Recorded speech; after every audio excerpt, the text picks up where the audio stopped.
Pharaoh's having some disturbing dreams and none of his magicians and sorcerers can translate what's happening. What does this dream mean?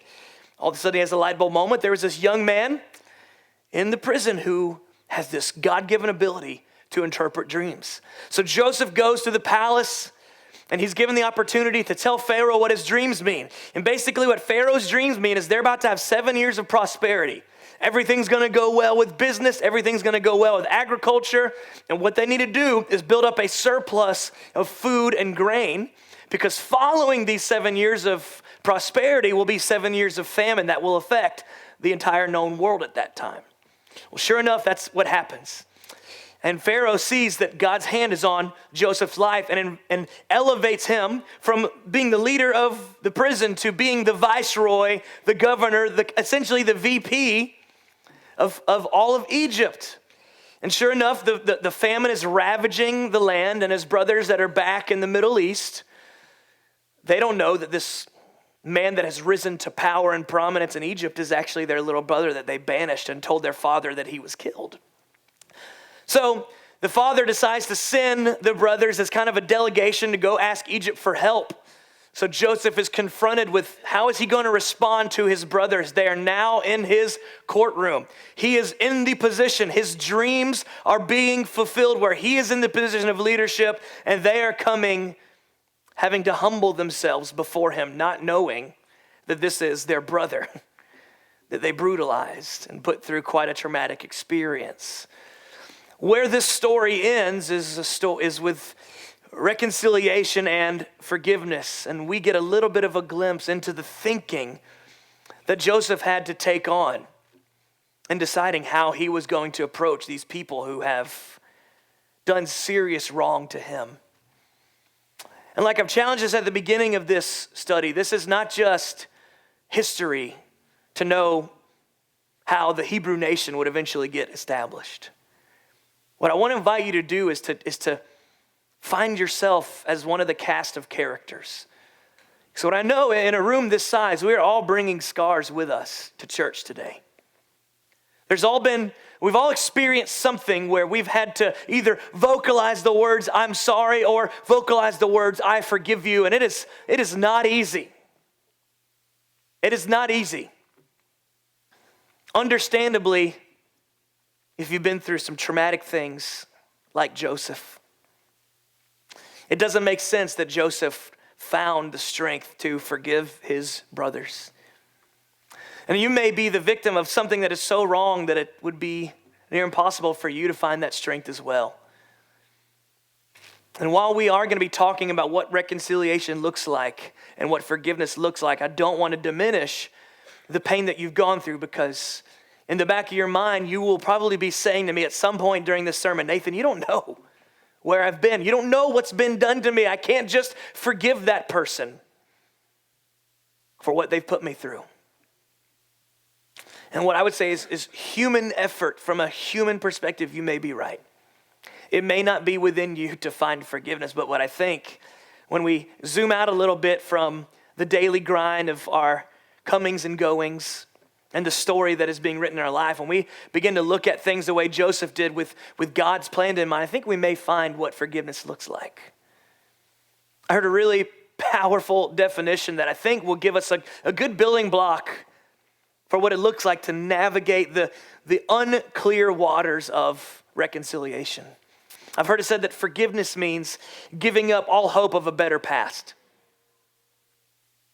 Forgiveness means that no matter which way you look at it, the past is in the past, and I can't really fix that. I can't really change that. And if I'm honest, the more I fixate on it, the more I'm keeping myself in prison than the person who wronged me. And what we're going to find is that forgiveness has little to do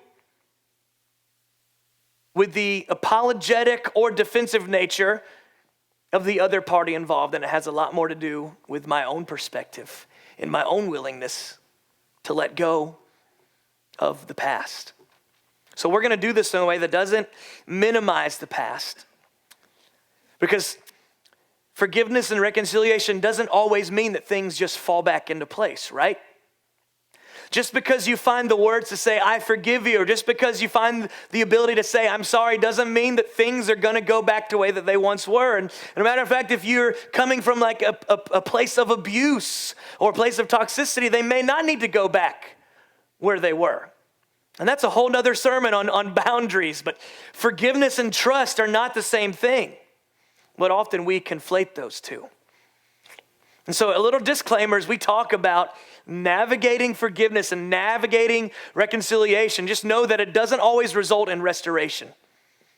It doesn't always mean that the pieces are going to fit in this new reality.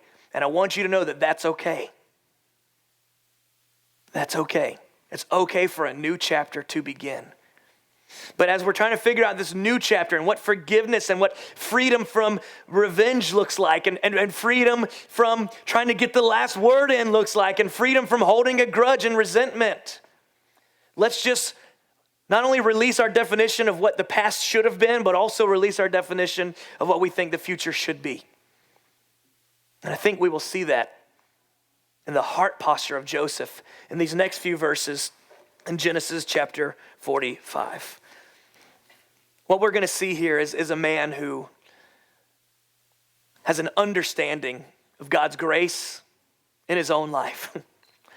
What we're going to see here is a man who isn't just looking at life through the filter of what could have been or what should have been, but is looking through life and the adversity and the tragedies that have defined Joseph's life up to this point. And he is making a decision to view them through the lens of grace. That's something that Christ followers, we should be known for. That should be one of the defining characteristics of the ethos of who we are, is human beings of grace. I'm a casual fan. That even feels like a generous word of Georgia football. It's not that I've got anything against UGA. It's just that I grew up as more of a musician, and really the only reason I chose to be a Georgia fan is because my grill and my lawnmower were both red. So for me to use the word fan, you'd be like, where's the proof? Where's the evidence? Yeah, but the way a lot of us handle conflict and the way a lot of us handle adversity, I would probably say the same thing about many of us who claim to be Christians. Where's the evidence? It's easy to love those who love you back, right? It's easy to forgive those who look like you and think like you and dress like you and vote like you and have all the same preferences. But the true test of our faith, and if we really believe in this concept of grace, is how we extend it to those people that actually require grace. So as we approach this idea of reconciliation, let's be willing to ask ourselves a question. Where's the evidence of grace in my life? So here we are, Joseph coming face to face with his brothers, them realizing that this man in power is the man that we tried to kill, but settled for selling him into slavery. And let's see how he responds. In Genesis chapter 45, it says this, please come closer. So they came closer, and he said again, I am Joseph, your brother whom you sold into slavery in Egypt. But don't be upset and don't be angry with yourselves for selling me to this place. It was God who sent me here ahead of you to preserve your lives. This famine has ravaged the land for 2 years. It will last 5 more years, and there will be neither plowing or harvesting. God has sent me ahead of you to keep you and your families alive and to preserve many survivors. So it was God who sent me here, not you. And he is the one who made me an advisor to Pharaoh, the manager of his entire palace and the governor of all Egypt. So Joseph is choosing to believe that there is a God in heaven who remains unsurprised by what appears to be the missteps and the detours of the path that he's been on. Now, while God is unsurprised by the things that happen to us, it doesn't mean that he's unmoved. We see that in the person of Jesus. a God who would take on human flesh and empathize with our every emotion to the point of weeping with his friends when their brother passed away. Knowing in his deity that he was moments away from raising this person from the dead, he still chose to meet them in their pain and grieve with them. So just because God is unsurprised by the adversity doesn't mean that he is unmoved. But a lot of times I think what we are wanting God to do and how we're wanting him to fix things, we fail to realize that maybe the very story that we are living and the strength that we are gaining through the adversity and the ability to look at things through an eternal lens is the solution, is the growth, is the journey that he has called us on. So he summons the strength to not hold their past against them. And then as time moves on, they move all of their tribal people and they come start shepherding there in the land of Egypt. And eventually Jacob dies in his old age after he's able to be restored in his relationship with his favorite son. But then when Jacob dies after he's 150 years old, the other 11 brothers start to get scared again and begin reliving all of the fear of what happens if he decides to hold our past sins against us. Maybe he was just doing this because dad was alive and now that dad's not in the picture anymore, maybe now he's gonna fight back. Maybe he's going to take matters into his own hands. And we see again, Joseph relives this heart of reconciliation. And in chapter 50, Joseph replied, "Don't be afraid of me. Am I God that I could punish you? You intended to harm me, but God intended it for good. He brought me to this position so that I could save the lives of many people. Do not be afraid. I will continue to take care of you and your children." So he reassured them by speaking kindly to them. See, we have to read the Old Testament not just as a history book. This is a movie trailer for the way Jesus loves us. This is a foreshadowing of not only the salvation that Jesus has for us, but also the gifts that he has on the other side of salvation. You see, our salvation, the forgiveness of sins, is not just about eternal security and going to heaven. It's about peace and purpose and healing in this life as well. So if you name Jesus the Lord of your life, you got saved right then and there. You're not just saved from the fires of hell on the other side of eternity. No, salvation, the hope that we're supposed to walk in, starts today. Not only did Joseph forgive them, he welcomed them. I think a lot of people with the situations where you've heard me say before, they're the EGR, the extra grace required type people. We tolerate them, but we don't really embrace them. We really want to understand the love of Jesus. Let's look at the people that we're just tolerating and see what God wants to do in that relation that kind of rubs us the wrong way. Here's what I want you to know. When people are displaying unhealthy behaviors, you can always trace it back to some sort of unmet relational need. Every time. Go all the way back about 12 chapters when we first see the dynamic between Joseph and his brothers.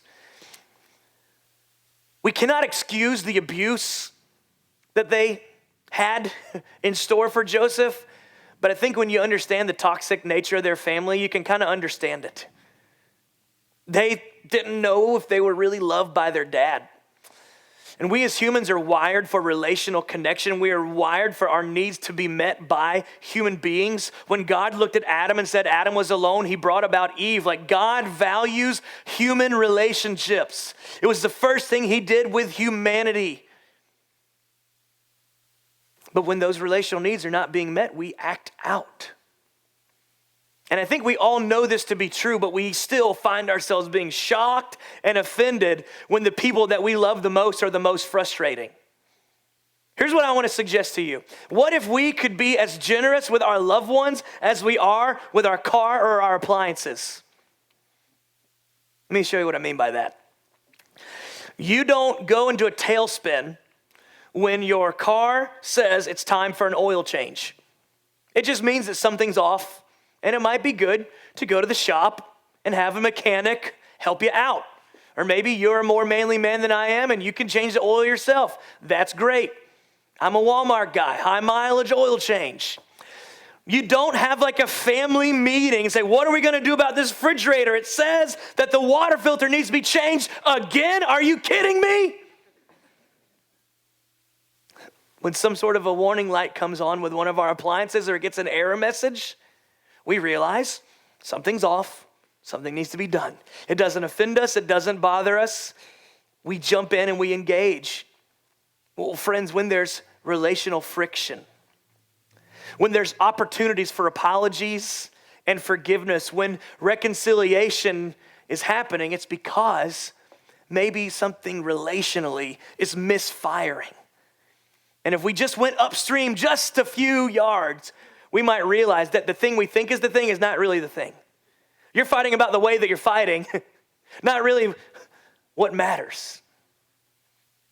And we end up fighting with each other instead of fighting for the relationship. And so if we could begin to have that generous disposition and recognize that God is doing something in this, and this is an imperfect human being that I'm living with or working with or serving with or going through a movie, like whatever the relational dynamic is, they will show you. There will be dashboard warnings when something is off. And when we have an eternal perspective, when we have an awareness of our own grace and our own need for forgiveness, then maybe we can find a little bit more of a generous assumption about where people are coming at us from. So what I'd say to you today is that if you want to have a little bit of freedom from the drama, if you want to have a little bit of freedom from the weight of bitterness and resentment, forgiveness is the first step. Being aware of my need for grace kind of helps me recognize the need for others' grace as well. But really, forgiveness is just the first step. I think a lot of times people stop there. And it's like, well, I've forgiven them and we're good, but I still remember like all the facts. Like I'm not going to forgive and forget. That's not reconciliation, right? Forgiveness is kind of like that first layer of concrete. And then when we start putting the scaffolding and the framing together, that's what reconciliation looks like. And that is where we really see the heart of the Father lived out in Joseph's interactions with his brothers. So just a couple of thoughts as we begin to land the plane and think about what this looks like in our relationships. I think one of the things that I want you to understand about reconciliation that we can learn from Joseph is that reconciliation is always greater than revenge. Joseph said, "Am I God? Is retribution up to me?" But see, we have this thing in us that we feel like the score needs to be settled. I see this play out over and over and over again. I'm always telling my children when they're getting on each other's nerves, it's okay to be mad, but it's not okay to be mean. Mad means I'm recognizing that this is not okay. This hurts. In order to forgive, we have to first recognize the damage that has been done.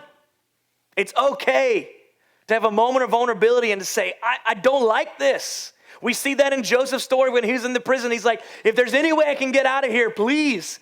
It's okay to ask for help. It's okay to be mad. The Bible says be angry, but don't sin in Ephesians. But the meanness is where my kids tend to take matters into their own hands. I've got a 7-year-old son and a 5-year-old daughter. And my son did not get his genes from me, I guess. I mean, he is huge and strong, and he likes to play football with middle schoolers. I don't understand it. But my daughter, with just 2 words and the look of an eye, can ruin his entire day. She has absolute authority over all of his emotions. And so when he feels emotionally backed into a corner by her, he uses the only tools that are at his disposal. And he comes after her like she's one of those middle schoolers that he plays football with. And I'm like, dude, I can't help you when you take matters into your own hands. Because yes, she knows that she can work you up, but what you did, that's not okay, man. It's okay to be mad. It's not okay to be mean. Reconciliation is always greater than revenge. And I don't think we realize our capacity to passive aggressively try to settle the score. And a big part of seeing healing and reconciliation happen in our homes and among our groups of friends is releasing the outcome and what you think they deserve. Let God be the one to define that. He's going to deal with it much more righteously than you or I. And then there's one more thing I want to maybe suggest. That reconciliation is also greater than resolution. We may not always be able to tie things up in a neat bow, right? What we see here from Genesis 45 to Genesis 50 is several years passing with maybe kind of a false sense of security. Like they did kind of the first dance of, I forgive you, I'm sorry, we're cool. But in the back of Joseph's brothers' minds, they still wondered, I don't know. Is this going to work? I'm not sure if he really meant it. I guess we'll really know when Dad's done. See, resolution means that we can figure it out. Resolution means that there is someone that's right and someone that is wrong. And usually when there's a winner and a loser, especially in marriage, it means that you both lost, right? It's not always about finding a solution. It's a lot more about finding the relational tools that we need to have an ecosystem in our homes, in our workplaces, among our group of friends that promotes healing, that promotes grace, that promotes forgiveness. Here's what I know. When we are operating out of our wounds, when we're operating out of our insecurity, we have the tendency to be in control because we don't want that pain to happen again. Understandably so, right? But this is how God has wired our brains. The Bible tells us all over the place, we can't trust our own heart, Jeremiah 17. Proverbs 3, 5, and 6, don't lean on your own understanding, but trust him. Jesus in Luke 9, if you want to be my follower, pick up your cross, deny yourself, and follow me. So this is counterintuitive. This doesn't make any sense. This is not logical. There is nothing rational about the way Joseph responded to these people who had put him through decades of torture, right? Nothing rational about that. This is very much an emotional, mental, and spiritual exercise. But guess what? Theology belongs to God, and so does neuroscience. When we engage in moments of like confession, when we engage in moments of vulnerability, our brain releases something called oxytocin that actually promotes the ability to not act on impulse, to not take matters into our own hands. It's counterintuitive that the control we're hoping for to avoid the pain is always going to be out of reach if we're in control.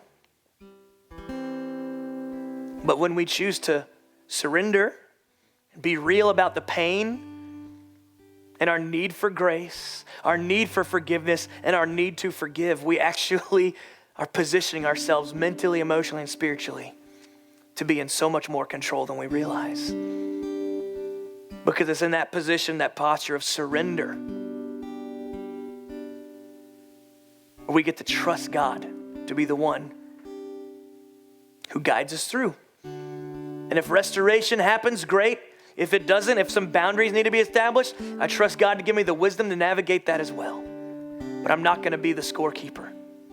I'm going to be real about the damage that's been done. And sometimes I'm going to be mad, but I'm not going to be mean. I also tell my kids, it's okay to be frustrated. It's not okay to freak out.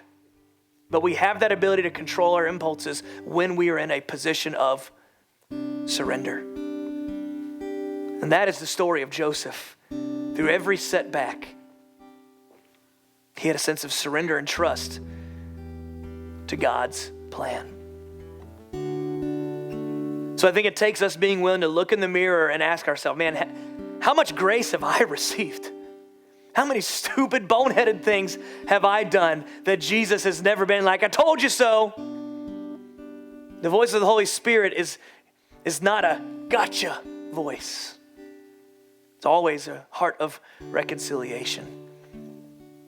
So I want to actually give us all a chance to exercise this idea of receiving a gift and sharing a gift. So everybody here today gets to have a free gift. If you'll text my name to the number on this screen, this afternoon I'm going to send you a text message and you're going to get a Starbucks gift card right there to your phone. And it's going to be really, really fun. You're going to be on the road. You're going to remember, I've got this Starbucks gift card. And all you got to do is take it out, show it to the barista. Your drink will be covered. But here's what I want us to also do. Pay it forward. Maybe there's somebody that you know could use a $5 latte. But there's something about receiving that should move us to a place of giving as well. So here's what I would say as we land the plane today. The gratitude for receiving forgiveness should move me toward generosity and sharing forgiveness. That is the heart of the Father. May we never lose track of our own need for His forgiveness, and may we never run out of our emotional bank account to forgive those who might be the most frustrating but also mean the most. Healing can be an option. And if you need help figuring that out, that's what we're here for.